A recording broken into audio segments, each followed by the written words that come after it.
Wah, ini hujannya terus-terusan ya teman-teman. Nah, di saat hujan seperti ini, kalsium berperan penting sekali ya teman-teman. Jadi ingat hujan, ingat kalsium. Oleh karena itu, di video kali ini mengenai kalsium juga pupuk-pupuknya dan apa gunanya di musim hujan ini.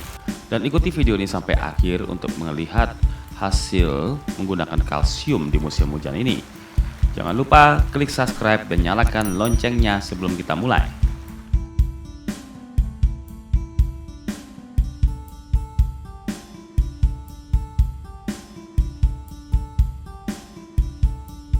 Kalsium merupakan salah satu unsur hara makro sekunder seperti sulfur dan juga magnesium. Jadi unsur hara makro itu ada dua, yang primer dan yang sekunder. Yang primer itu yang nitrogen, fosfor, kalium atau disebut NPK. Walaupun dia masuknya ke unsur hara makro sekunder dan kebutuhan tanaman tidak sebesar nitrogen, fosfor, dan kalium, tetap dia ini megang peranan penting.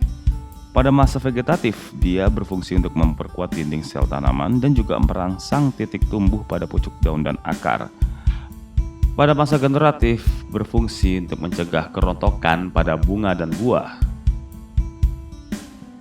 Salah satu fungsi kalsium lainnya adalah menetralkan tanah, terutama tanah yang terkena hujan berturut-turut atau curah hujannya deras berhari-hari seperti sekarang ini ya teman-teman. Kalau ada yang bertanya, kok pH tanah bisa turun karena kena air hujan?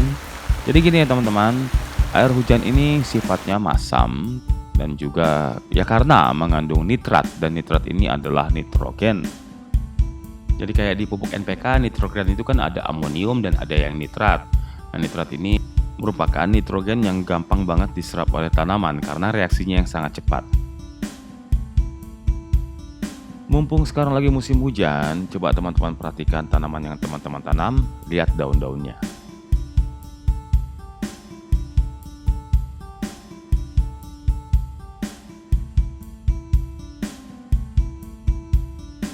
Daun-daunnya terlihat lebih hijau dari seperti biasanya apa tidak? Seperti ini. Nah, ini kan fungsi nitrogen salah satunya adalah menghijaukan daun. Tapi kalau hijaunya sampai ke situ, artinya tanaman mengkonsumsi nitrogen yang banyak sekali. Memang jadinya kelihatannya indah ya, hijau, adem gimana. Cuma efeknya adalah kalau nitrogennya kebanyakan, coba apa? Artinya pembentukan bunga akan terhalang dan tentunya juga tidak akan terjadi pembuahan. Isinya cuma daun doang. Selain itu, penyerapan akar terhadap unsur hara lainnya jadi terhalang. Dan ini masih yang ringan-ringan nih teman-teman. Karena kalau kebanyakan air hujan juga itu kan jadi lembab, dan itu juga bisa membuat munculnya serangan berbagai macam penyakit. Dan yang sering terjadi itu pada cabai, di mana sering terserang penyakit antraknosa atau disebut patek cabai yang disebabkan oleh jamur yang berpesta pora berkembang biak dengan pesat di musim hujan seperti ini. Dan itu juga penyebab harga cabai sampai naik karena banyak panen yang gagal. Jadi bukan karena ada permainan, tapi memang karena panennya gagal, terserang penyakit ya teman-teman. Lalu kalau pada tomat ya seperti ini, kayak banyak air-airnya di dalamnya ini berlebihan. Walaupun skalanya lebih kecil, tidak sebesar kayak petani-petani itu, tapi tetap bisa terserang dan bisa menyebabkan kerusakan pada tanaman yang kita tanam di rumah. Nah, disinilah peran kalsium teman-teman, karena kalsium bisa menetralkan pH yang lembab itu. Jadi kalsiumlah sahabat kita, sobat kita di musim hujan. Ini bukan mitos atau teori doang atau bisa-bisaannya orang supaya beli pupuk kalsium, bukan ya teman-teman. Saya sendiri pun mencoba ini dari akhir tahun lalu ya, bulan lalu tepatnya. Inilah keadaannya sewaktu di bulan Desember kemarin, di mana hujan terus kan dari Desember itu. Makanya saya memutuskan untuk memberikan kalsium.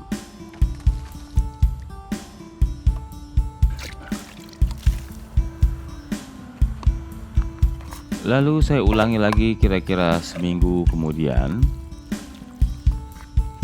Seperti teman-teman lihat, pertumbuhannya tetap berjalan dengan baik.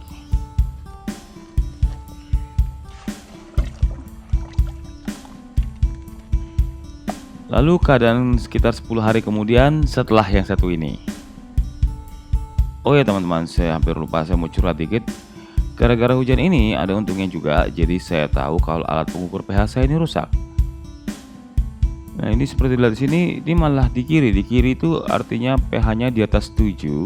Seharusnya kan di kanan orang habis hujan kok gitu. Nah inilah namanya berkah hujan, jadi ketahuan kalau ini alat gak bener, ya nanti beli lagi lah yang lebih bagus lah ya.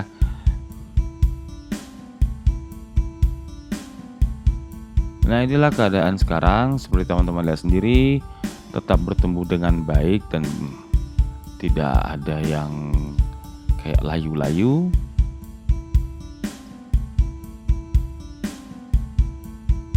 Tapi selain menyebabkan tanah masam, musim hujan ini juga membuat banyak hama lainnya ya teman-teman. Seperti lihat di sini banyak yang bolong-bolong tuh. Dan ini karena ada kutu daun. Ini dia salah satunya, ya gampang lah, nanti bisa disemprot dengan insektisida saja. Di sini ada juga yang tumbuh bunga, jadi bisa dibilang pertumbuhannya juga tetap berjalan dengan baik ya teman-teman. Dan hari ini juga akan memberikan pupuk kalsium lagi karena kemarin 3 hari berturut-turut hujan.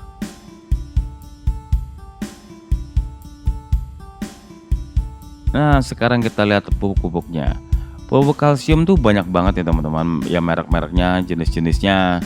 Nah seperti ini Kapur Pertanian, dia juga ada magnesiumnya tuh MGO. Lalu juga yang satu ini Manohara.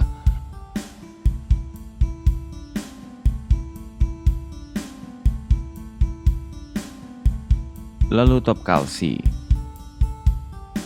Persamaan dari Manohara dan si Top Kalsi ini ada tambahan unsur hara lain seperti zinc dan juga boron.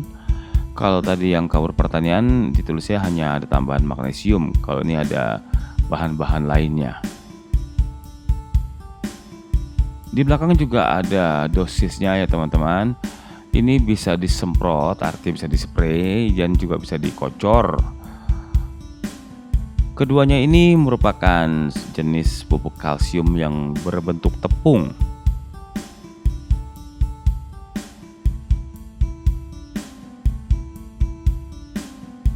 Dosis yang dipakai hari ini adalah 20 gram per liter dan saya sudah siapkan di 4 liter air, jadinya saya butuh 80 gram pupuk kalsium ini.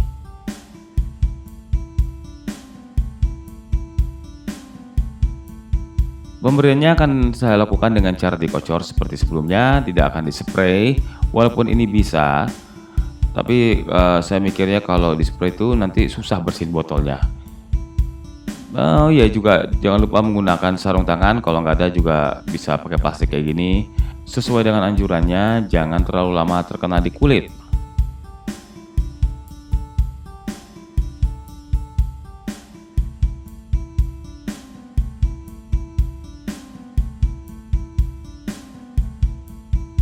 Dosis yang diberikan 200 ml.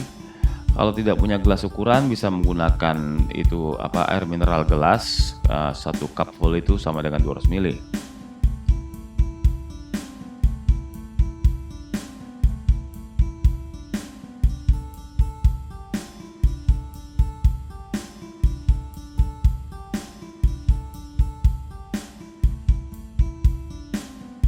Oke teman-teman, demikianlah video mengenai kalsium. Semoga ini bisa membantu. Dan ingat teman-teman, kalau teman-teman mau beli pupuk kalsium, merek apa saja sama aja, tapi perhatikan isinya. Dan juga ada juga pupuk kalsium yang berbentuk pril, dan kalau untuk dispray saya lebih suka menggunakan yang itu. Terima kasih atas perhatiannya, dan bila video ini dianggap berguna bisa mendukung dengan like video ini. Dengan begitu juga nanti akan membantu teman-teman lainnya yang mencari info serupa. Bagi yang baru datang juga bisa mendukung kami dengan subscribe channel ini dan juga nyalakan loncengnya, ataupun juga men-share-nya di sosial media lainnya. Terima kasih atas perhatiannya, sampai jumpa.